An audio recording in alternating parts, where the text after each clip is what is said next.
The Tampa Bay Rays say goodbye to mainstay Pete Fairbanks.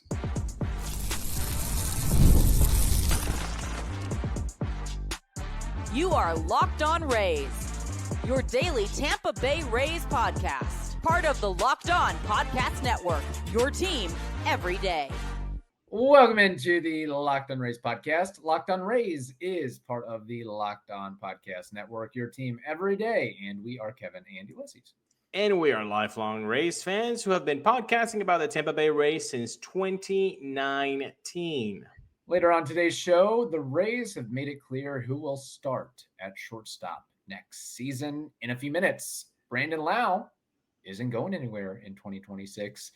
But to start, the Rays are saying goodbye for now to closer Pete Fairbanks. And we're going to talk about all of that thanks to FanDuel. Right now, new customers can bet just $5. And if your bet wins, you'll get $300 in bonus bets to use across the FanDuel app. Download the FanDuel app today. The Rays made a mistake not picking up Fairbanks' option. Kevin, we heard first from Jeff Passan and then from Mark Topkin. Why doesn't Mark Topkin get the scoops every time for the Rays? I don't understand that.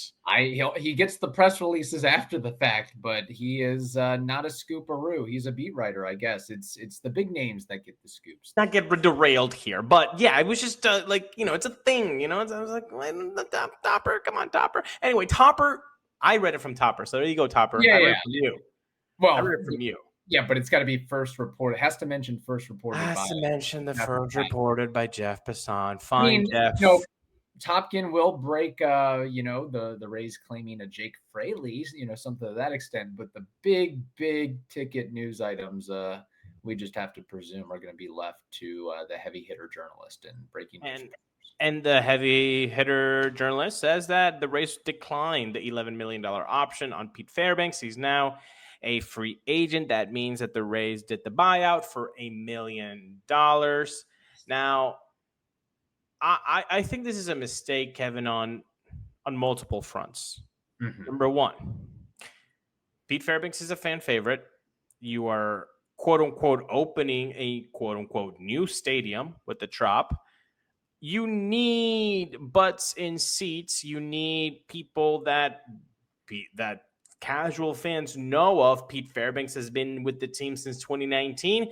Yeah, that's a guy that people would like to see. He has a persona. It's very difficult to find a guy in the Rays that has not only been there for this long, but that actually has a persona so big that people from other fan bases know who Pete Fairbanks is. Not by his numbers either. Like his interviews, his quips, like they know him. The crazy eyes thing too.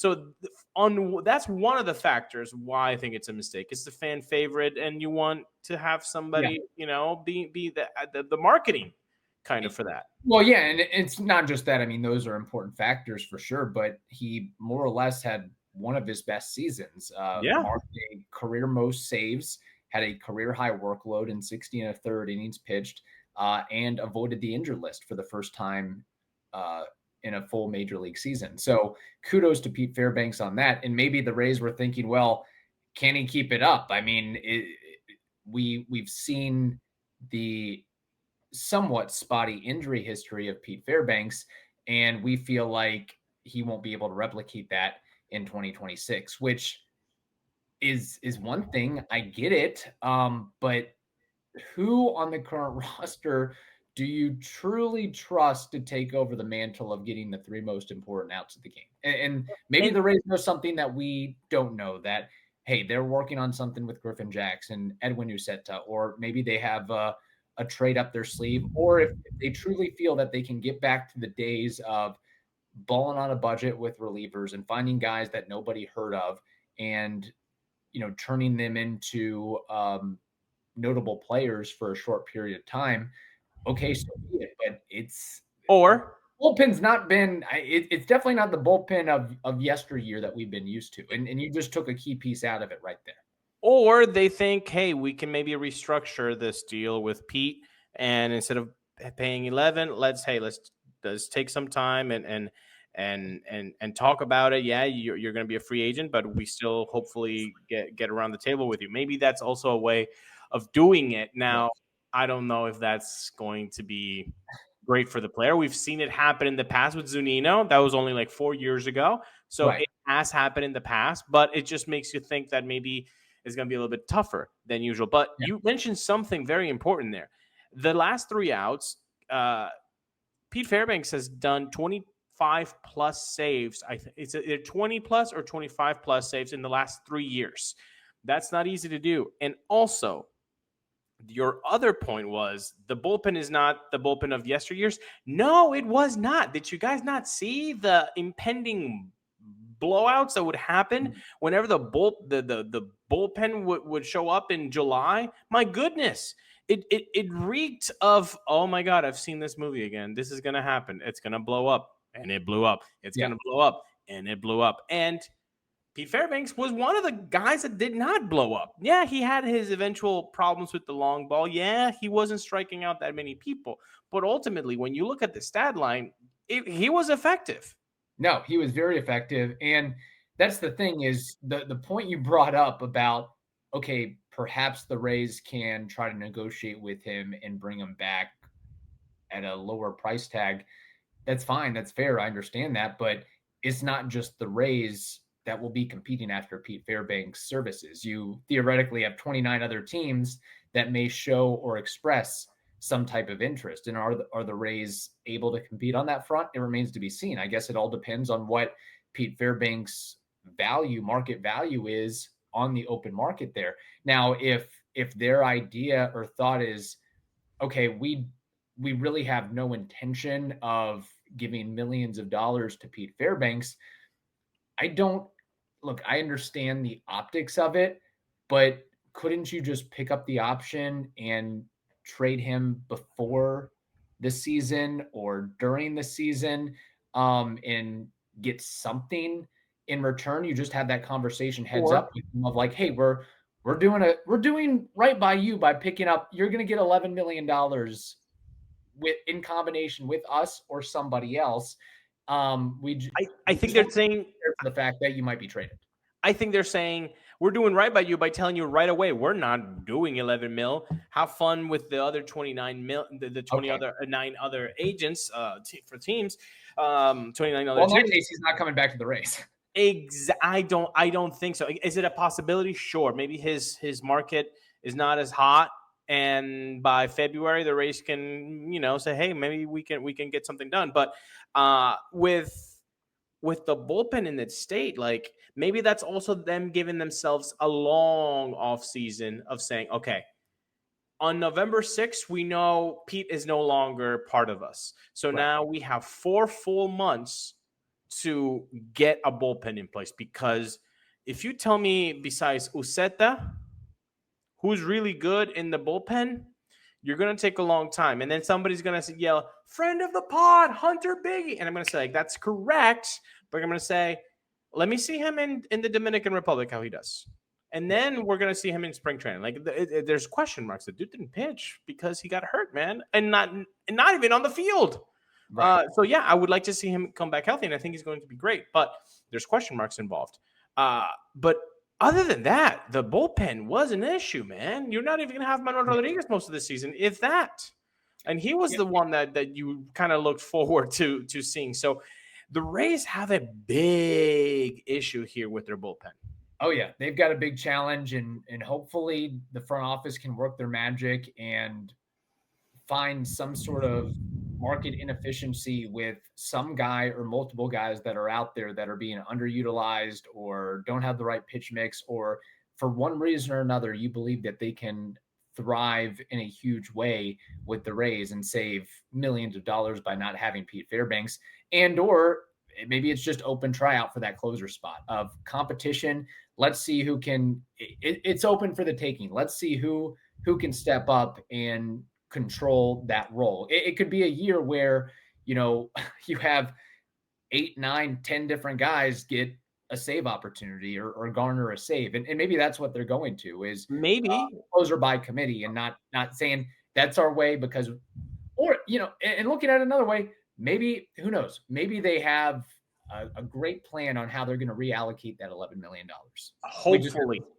Hopefully that's what's actually going to happen. I guess time will end up telling us what they ended up doing, but it's going to be much harder to find, 7 guys to piece 40 saves together, because then that means that all of those guys have to have quality stuff. They have to have quality nerves, and they have to know how to close out the last 3 outs of the game. As of right now, as of today, this recording November 6th, the Rays are worse off without Pete Fairbanks. That's why it's a mistake. Not addition by subtraction. This is why it's a mistake. Right now, the Rays are a worse team than before this. But he wasn't the only option that had to be talked about this day. Brendan Lowe's option was also up for debate. The NBA is back, and there's no better place to get in on the action than FanDuel, the official sports betting partner of the NBA. Even if you missed the start of the game or you want to ride the hot hand, FanDuel has live bets on everything from who will score next to fourth quarter comebacks. And you know what? You can always use them as green Skittles on FanDuel. That's always a lot of fun. And right now, FanDuel is giving you customers $300 in bonus bets when your first $5 bet wins. You heard that right. $300 in bonus bets to new customers when your first $5 bet wins. So head to FanDuel.com right now to sign up and play your game with FanDuel, the official sports betting partner of the NBA.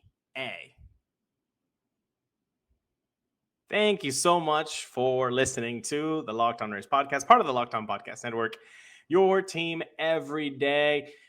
Picking up Brendan Lowe's option for 2026 was a no-brainer, Kev. Yes, it was. And I think we've gone back and forth on this, in agreement, I should say, of if it came down to you can only pick up one option or the other, you pick up Brandon Lowe's versus Pete Fairbanks. So I understand it from that perspective. If the Rays say, hey, we only have $10-11 million to pick up on one of these players, who's it going to be? It has to be Brandon Lowe. And now he will become the second highest paid player on the Rays, which is pretty well deserved based on his production, especially this past season. If we recall, he hit 31 dingers, which was most among major league second basemen. He also had a 20-game hitting streak, and he played 134 games this past season, which is pretty rare for Brandon Lowe. Since he's been a member of the Rays, he's got a little Kevin Kiermaier injury history to his game, but I suppose and guess that the Rays feel that he will be able to more or less replicate what he did this past season into 2026. And this was a no-brainer just because we have to have the power. I mean, we have to have those numbers, whether he's playing 100 games or 120 or 140 games, at the end of the day, he's going to give you 20 plus home runs. Yeah, 20 plus. He's going to be one of the team leaders or close to the top of the team leaders in home runs. And we talked about, just real quick, we talked about closer and waiting and with Pete Fairbanks, we really don't know who that is. But, with other positions, you kind of see, who's on the floor, who's on the come up, who can fill in a couple years. Last I checked, it's not like the Rays at present have a hot shot second base prospect that they can just plug in and fill in and replace Brandon Lowe. And what he does is extremely rare for not just the second base position, but baseball in general. I mean, 30 home run guys don't grow on trees anymore. This isn't the steroid era. No, and we saw them trying to keep him healthy. I know that it's actual grass, so maybe that's a reason why he was a little bit more healthy.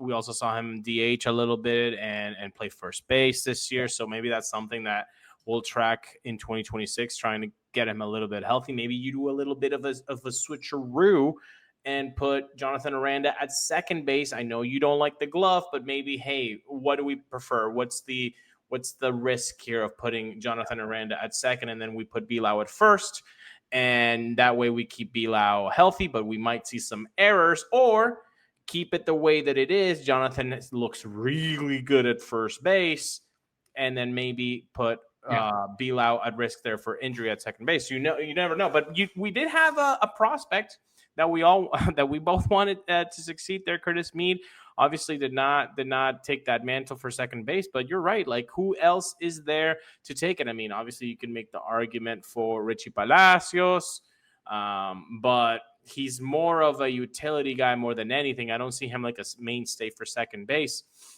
I know that Christopher Morel fans are crying right now, saying that Christopher Morel could take second base.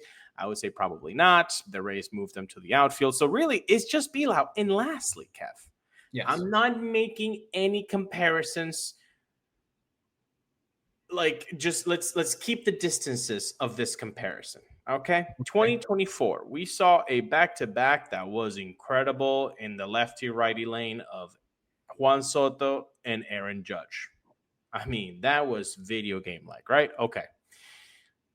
I'm not saying keeping the distances, but I think that was so good because of the lefty-righty. Like, you're going to have to pick one, bro. One's going to have to be the guy that does the damage. Junior needs some help there, man.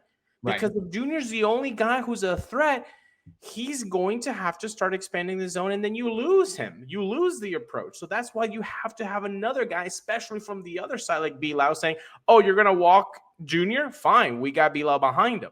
Right. Yeah. When's the last time? And that is so important to have. We can't just be a team that is 8 regular dudes and a superstar. You need to have multiple circle the name on the lineup card, especially when you're talking about a young player like Junior Caminero and providing some protection for him. But it is satisfying to say, assuming these guys are healthy, Brandon Lowe and Junior Caminero, you legitimately have like 2 guys that can knock out 40 home runs if everything goes right. At least 35 a piece for them. So, and really the hope is that Brandon Lowe can just stay healthy this full season. And with his production, yes, it's great what he's able to do with the offensive numbers from the second base spot, but he is so good offensively and power-wise that you can afford to have him be a DH or first base because his numbers still align with those types of power profile positions. So I'm all for, giving him a rest and moving him around, give him a day in the field, a day off the field, give him a little bit of a rest at first base. And I think you can do some creative things, like you said, with Jonathan Aranda, moving him to second base, depending on the type of situation it is. For example, if you have a starting pitcher that doesn't induce a lot of contact, that is, going to be more fly ball oriented and just strikes out a bunch of guys, maybe that's the time you put in Jonathan Aranda at second. He doesn't have to deal with as many difficult line drives and ground balls coming his way from that spot. Exactly. But maybe a team that doesn't have a lot of lefties that could pull the ball. All right. Well, maybe this is a time where we could put Jonathan Aranda there a second. Like, there are many opportunities. And also the fact that you have Jonathan Aranda lefty, Lowe lefty, and Yandy Diaz, you probably want to keep Yandy Diaz mostly at DH. But whenever you can spell the DH spot for either Lowe or Jonathan Aranda, boom, then that's where you can play around with Jonathan Aranda at second, DH Lowe, and Yandy plays at first base. Like, you can kind of rotate these 3 guys, and those 3 guys, I kind of need them in the lineup daily. We don't have daily, unless their testicles are hurting, unless their amygdala is in pain, where they can't go and put the cleats on. Yes. Take a day. But if they're fine, if they're fresh, play them. Well, evidently, we might need a little bit more offense in 2026 if we don't have a true closer next season. So you might have to have a squad that can give you a little bit of a cushion going into the 9th inning that you feel comfortable in throwing out a Hunter Biggie or an Edwin Uceta, somebody that is not truly familiar with that closer spot. And I guess spring training is going to be a little bit of that. Winter League might be a little bit of that for some of these guys. But that is still, we will be watching with bated breath as to what the Rays decide with their bullpen. And so While the closer for 2026 isn't clear, the Rays shortstop position, that is. This episode is brought to you by Prize Picks. You and I make decisions every day, but on Prize Picks, being right can get you paid. Don't miss any of the excitement of this sports season. Whether you're following the NFL, NBA, or both, there's no better time to jump in on the action, because if you haven't tried it yet, Prize Picks is the simplest way to play. You just pick more or less on at least 2 player stats, and if you get them right, guess what? Green Skittles go your way. You win. It takes less than 60 seconds to make your lineup, and you can play anywhere Prize Picks operates. So download the Prize Picks app today. Use code LOCKEDONMLB to get $50 in lineups after you play your first $5 lineup. That's code LOCKEDONMLB for $50 in lineups after your first $5 lineup. Prize Picks. It's good to be right. Thank you for listening to the Locked On Rays podcast and making us your very first listen every day. We are part of the Locked On Podcast Network, your team every day. Taylor Walls, it appears, will start the 2026 season at shortstop. The Rays did what we asked for him, doing right by him. He gets that $2.45 million salary in 2026. And as a little bonus or cherry on top, the Rays added a 2027 option for $3.1 million. Now, just a little bit of background. Had that $2.45 million salary for 2026 been declined, Walls would have gotten $50,000 and then had to go through the arduous arbitration process, which is never fun for anybody. It's not fun for the players, not fun for the agents, not fun for the teams. It's basically one side arguing why they should get paid, the other side arguing why you suck and you shouldn't get paid as much. Basically, they expose your flaws, and it just leads to bad juju and just a little bit of, sour taste in your mouth. I think I remember BJ Upton talking about remember that of that. And also, Ryan Thompson actually went on Twitter and just basically specified the process for everybody. So It's happened before. It's not great, man. No, it's not. And just like, I guess just bear with me here. So Brandon Lowe, his option gets picked up with the knowledge that the Rays don't have a true replacement at second base, or can't do what not many players can do what Brandon Lowe can do when healthy, especially offensively. And he gives you enough defensively to hold his own, so to speak. Taylor Walls, or I should say Carson Williams, we hope and believe he will be that guy. He will be that face of the shortstop position in the coming years, but he's not ready yet. It's still too soon. So This move basically signals that and details that with a period that we don't really want Carson Williams to be the we love him to be the starting shortstop in 2026, but we don't think he's there yet. And this is where Taylor Walls comes in and can hopefully carry things maybe for a month, 2 months, 3 months until Carson Williams figures out some of the things that he needs to work on, i.e. not striking out 40% of the time. And then maybe you can do a little bit of a transition there. But the Rays also look at 2027 and say, hey, if something goes awry with Carson Williams, we know we can still go to Mr. Reliable defensively in Taylor Walls. We know what he is offensively. Like it is what it is. I guess in a way it is kind of good to know what his limitations are there, and you can hopefully build around that as long as you've got a crew of other guys that can elevate the lineup, you can deal with Taylor Walls and the Gold Glove defense. But we talked about that short up. We talked about that on the last episode. We know what Taylor Walls brings. You know you're going to get great base running. You're going to get great with the glove.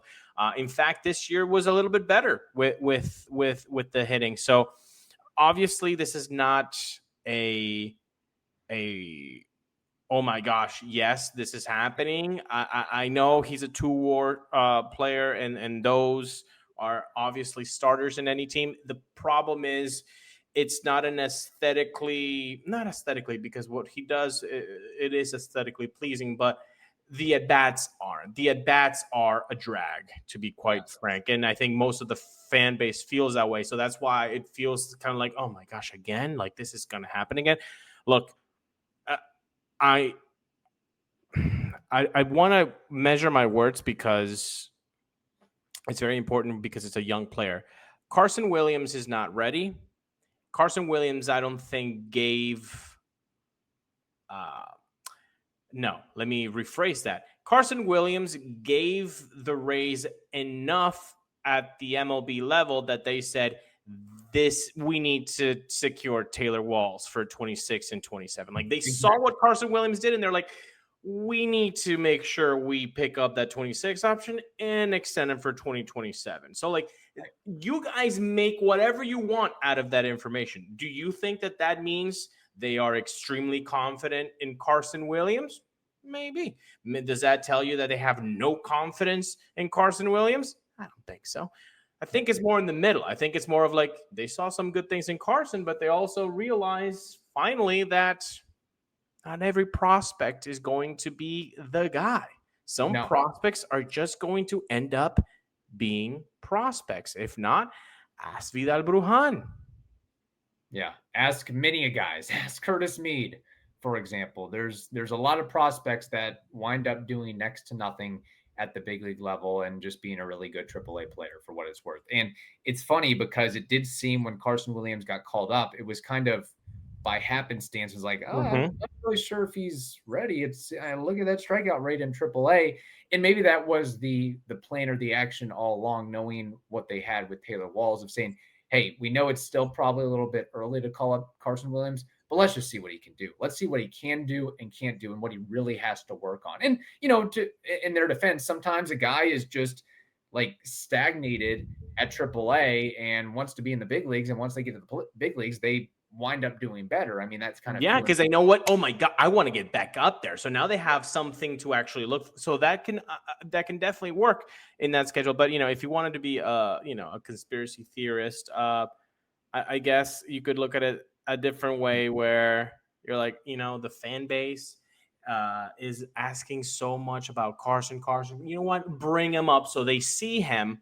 Right. And so now you're like, okay, do you guys understand why we need Taylor Walls? Do you guys understand why we need a stability there? Because 42% strikeout rate ain't gonna cut it. Taylor Walls had a 22% strikeout rate, so not fantastic, but ultimately, 20% less, man. Yeah, and here's the thing that doesn't get talked about or mentioned enough that I think we should shed some light on.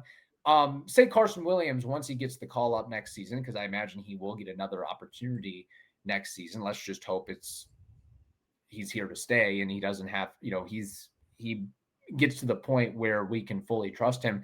Mm-hmm. Taylor Walls is still valuable as a utility infielder. And a utility infielder, you can pay a utility infielder $2.45 million. Like, if you can't pay a utility infielder that amount of money, you probably shouldn't be owning a baseball. And he's a Gold Glover. He's a Gold Glover at shortstop. And we just saw in the World Series how important it is to have a guy who can pick it. Right. So you have that. And then if Junior Caminero needs a breather at third, if Carson Williams needs a breather at short, if Brandon Lowe needs a breather at second, you have a guy that can swing in and be versatile enough. Or if you just want to make a late inning defensive replacement and trying to limit Taylor Walls at bats, knowing that he might save you a run or prevent a hit, whatever it may be defensively, he's a good guy to have in the back pocket. Do I want him to be the starting shortstop that gets 600 plate appearances a year? Probably not. But the Rays hopefully have the wheels in motion to not have to force him to be that type of player. But if he has to be that in 2026, it is what it is, because the Ha-Seong Kim experiment didn't work out. We know what happened with Wander Franco, and the list goes on. And that's why you wind up with Taylor Walls as your starting shortstop in 2026. Exactly. So, all right, on that note, we hope you all have a wonderful day. Stay safe, and we will talk to you on Friday.